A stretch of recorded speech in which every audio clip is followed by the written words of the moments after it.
right again into Longmuir, noting the first stirrings of the day. Life going on.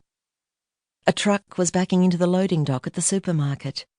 On the other side of the road, there were lights on at the bakery.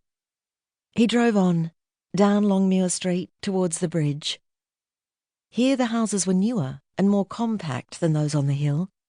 In the dark, they were barely visible, but he knew them, could see them in his mind's eye. Their blank 1960s weatherboard exteriors, plain front fences, overgrown, neglected gardens, or patches of dirt. Much of his daily police work centred on the streets that ran either side of this stretch. The flat, they called it colloquially. He'd been summoned here more times than he could remember to deal with domestic disputes, noisy drunken parties, firearm offences, and, increasingly these days, drugs. But the early hours were a great democratiser. At this time of the day, the flat was as peaceful as anywhere else in Northam, and he had no need to stop here. This morning, his business lay further out in the new part of town, across the river. The estate was the town's answer to a rising population and growing affluence. It was not middle class, not rural establishment like the hill, but there was a certain air of prosperity. Large houses, with even larger garages. V8 sedans, utes and trail bikes littering the driveways. The garages themselves held the prizes. Hot rods, vintage vehicles, works in progress, even the occasional boat, despite being so far from a good body of water.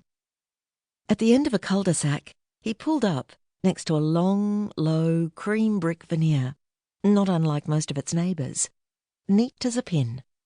A concrete driveway led up to the double garage from the street, and another narrower, parallel path ran up to its front door.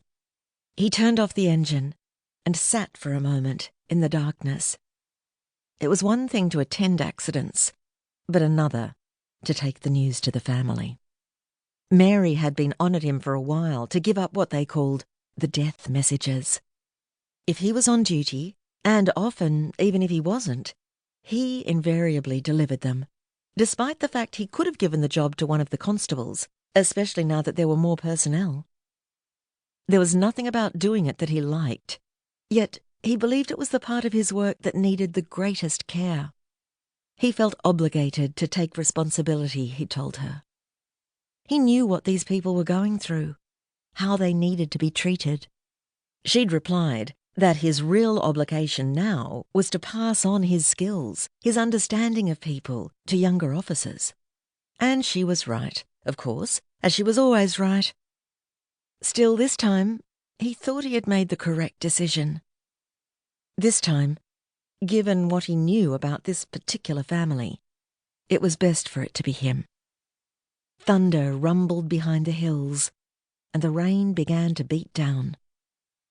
He cursed and leaned across to the glove box, hoping to find an umbrella, a plastic file, something to hold over his head, but there was nothing useful that he could see. When he straightened in his seat again, sheet lightning lit up the street, and it was in that second of illumination that he saw a figure, someone standing on the driveway, directly in front of the double garage doors, rain-drenched, dripping, staring at the car. At him. Des couldn't clearly recognise who it was through the streaming window, but he knew anyway, and felt a thrill of adrenaline run through him, a grab of apprehension. Had he been there the whole time?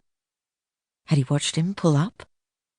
Splinters of frozen rain fired at him as he opened the door, causing him to pause for a moment, shocked by the assault. In the dull glow of the interior light, with his arm outstretched to the handle, he noticed something dark on his sleeve, smears of blood across the cuff of his shirt. How had he failed to see this before? But of course it didn't matter now. Couldn't matter. Like everything else, it was too late to do anything about it. In seconds he was out of the car, running up the drive, thinking only of what needed to be done next. April 2016, Melbourne. She was closing the front door behind her when the white and blue squad car drove past.